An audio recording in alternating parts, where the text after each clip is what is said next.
যারা বলে জিদ্দাকে নিয়ে বেশি ভিডিও করছি মানে জিদ্দাকে বেশি ভালোবাসি, দেবদাকে নিয়ে অতটা কথা বলি না, আমি বলেছি যখন দেবদাকে নিয়ে অথেন্টিক ব্যাপার স্যাপার আসবে এমন ভিডিও করব যেটা কিন্তু ছিটকে রেখে দেওয়ার মতো। এবং তেমনই আজ একটা অথেন্টিক ব্যাপার জানতে পেরেছি, মন গড়িয়ে বানিয়ে বলা কোনো কথা নয়, একেবারে বড় একটা আপডেট। এর থেকে আই থিঙ্ক ভয়ঙ্কর কিছু হতে পারে না, এর থেকে আনন্দের কিছু হতে পারে না।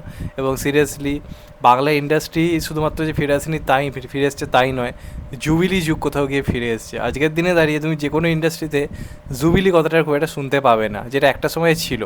তখন ইন্ডাস্ট্রিতে বিনোদনের একমাত্র মাধ্যম ছিল হচ্ছে সিনেমা, যে কারণে মানে কী বলবো, silver jubilee, platinum jubilee, golden jubilee এই ধরনের ঘটনা ঘটতো। ঋষি কাপুরের আমলে হয়েছে, অমিতাভ বচ্চনের আমলে হয়েছে, ইন ফিউচার শাহরুখ সালমানের আমলেও হয়েছে।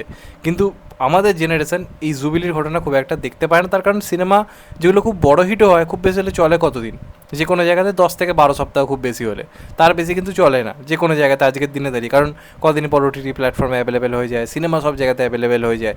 তো যে কারণে আজকের দিনে দাঁড়িয়ে জুবিলির মতো ঘটনা ঘটা লোকে আশা করাও ছেড়ে দিয়েছে। তো আমি খাদান করার সময় বলতাম মাসদেব ভয়ঙ্কর, মাসদেব ভয়ঙ্কর, এরমভাবে ডেসক্রাইব করতাম কতটা ভয়ঙ্কর। এবার আই থিঙ্ক বোঝা যাচ্ছে, এবং এই কারণেই বলেছিলাম দেবদা যদি একবার মাস জোনে ফেরে না ভাই, আগুন লাগিয়ে রেখে দেবে।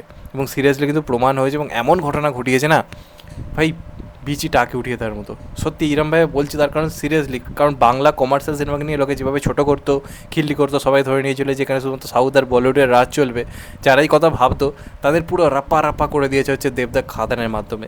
এবং দুঃখের ব্যাপার যে বাংলা ইন্ডাস্ট্রি এরা দাম দিল না, আজ এই খাদান এত বড় সাকসেসের পর আর কারোর সাহস হলো না যে একটা বড় কিছু করি, একটা বিরাট বড় কিছু একটা আনি এখনও পর্যন্ত। অন্ততপক্ষে এই মানে বাংলা ইন্ডাস্ট্রি যদি বলি আমি, ডিসেম্বরের পর থেকে কোনো বড় সিনেমার এখনও পর্যন্ত অ্যানাউন্সমেন্ট হয়নি যেটা আবার এরকম লেভেলে কিছু করে দেখাতে পারবে। সো সেই আমাদেরকে দেবদা বা জিদ্দার ওপর ভরসা করতে হবে। জিদ্দারও এই মুহূর্তে কোনো অ্যানাউন্সমেন্ট নেই, তো সেই হিসেবে এই দুজন কতটা ভয়ঙ্কর সেটা প্রমাণিত। কিন্তু দেবদা যেটা করে দেখিয়েছে ভাই, মানে কী বলবো, আনবিলিভেবল একটা ঘটনা ঘটিয়েছে। কী ঘটেছে, এই সিনেমাটা কিন্তু খুব সম্ভবত সিলভার জুবিলিতে পা রাখতে চলেছে। সিলভার জুবিলি হচ্ছে মূলত একটা সিনেমা একটা না 25 সপ্তাহ চলছে অলরেডি। আমি আমার জন্মের পর থেকে, আমাদের যদি আমি ওয়েলিংটন হলের কথা বলি, এই প্রথমবার কোনো একটা সিনেমা আমি 18 সপ্তাহ একটানা চলতে দেখলাম। 18 সপ্তাহ একটানা চলতে দেখলাম। এর আগে রাবণ এরকম একটা ঘটনা ঘটিয়েছিল আমি যখন থেকে ভিডিও করেছিলাম, কিন্তু রাবণের ক্ষেত্রে একটা ব্যাপার ছিল কি, একটানা নয়, হয়তো প্রথমে 8 সপ্তাহ চললো, তারপর নতুন কোনো সিনেমার জন্য 4 সপ্তাহ হয়তো রাবণকে সরানো হলো, আবার রাবণ এসছে কোনো সিনেমা হলে, এরকম হয়েছে। একটানা ঘটনা কিন্তু ঘটাতে পারেনি রাবণ। সেই সময় দাঁড়িয়ে যেটা করেছে সেটাকে আমি অ্যাপ্রিসিয়েট করেছি, কিন্তু খাদান ভাই তার থেকেও ভয়ঙ্কর কিছু করিয়েছে।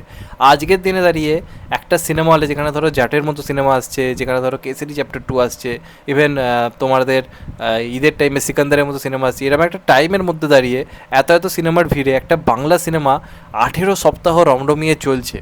এবং যেটুকু যে খবর নিয়ে জানা গেল, খাদানকে তারা এই মুহূর্তে সরাতে চায় না।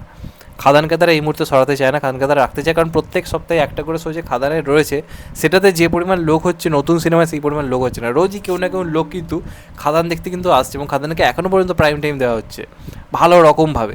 এবং শুধুমাত্র যে আমি আমাদের ওয়েলিংটনের কথা বলছি তাও নয়, তোমরা বুকমাই শো এখনও কলকাতায় গিয়ে যদি খাদান খোলো, এখনও দেখতে পাবে বুক টিকিটস করা যাচ্ছে। কারণ কলকাতার একটা হলে, ইলোরা চম্পাহাটির সম্ভবত একটা হলটার নাম রয়েছে, সেখানে পর্যন্ত কিন্তু খাদান অ্যাভেলেবেল।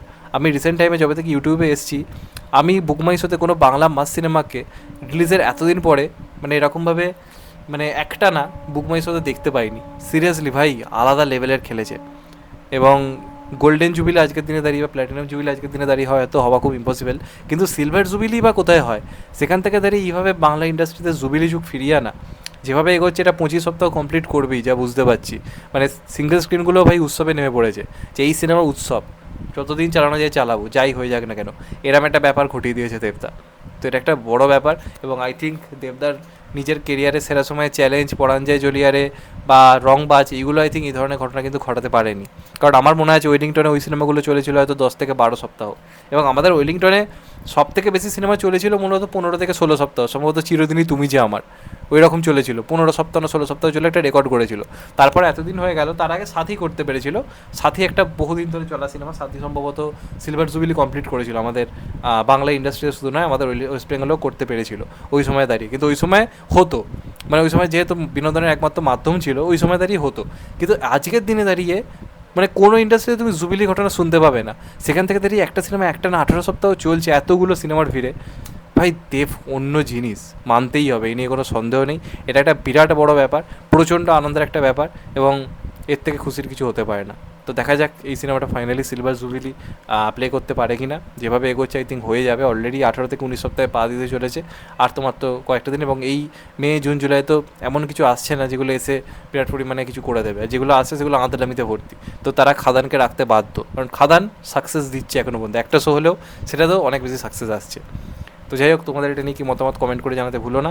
চ্যানেলটা নতুন হলে চ্যানেলটা সাবস্ক্রাইব করে দিও অ্যান্ড কেটে বেল আইকন। ভালো থেকো সবাই, টেক কেয়ার, নমস্কার, আবার দেখা হবে। এখন তো বাই, সবাই ভালো থেকো, সুস্থ থেকো, নমস্কার, টেক কেয়ার, আবার দেখা হবে, ভালো থেকো সবাই।